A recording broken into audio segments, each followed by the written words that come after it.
السلام عليكم ورحمة الله وبركاته كلنتو عنا ونكسن دمان أصحابتنا فاميلي ولهنا قلبي من بعد دنيا كجوكتان halkaad naga daawanaysan youtube channelkeena nuur official soo kale tawani walaalkiin nuuri kusoo dhawaada muuqaalkeena caawa sidaad ogeedeen youtube channelka maalinta jimcaha la soo galay taxaniga kullu Cusmaan inkastoo last 2 weeks ka maqnaa youtube channelka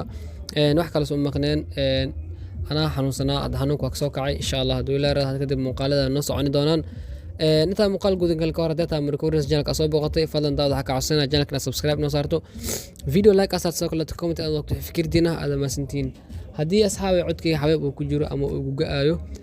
wax kale tamaan hawa xanuunsanahay marka haleew dulqaato haddii muuqaal aan soo gelin waayo micnaheedu ma ahan in youtube ka muuqaal laga joojiyo ama waxyaabaas asxaab far badan haajir dhanka whatsapp ka fariimo far badan iga soo diraa fariimaha waa arkaya haddaan ku soo jawaabin waqti isaamix waayo waqti kale ku soo jawaab doona kuma dheeraanayo muuqaalkeena maanta waa Kurlu Cusmaan season 4 xalqadii 106 af Soomaali ah waa noo xalqadii 105 ee maqan tahay balse insha Allah haduu ilaahay linkiga ayaa soo raacin doona aad ma santiin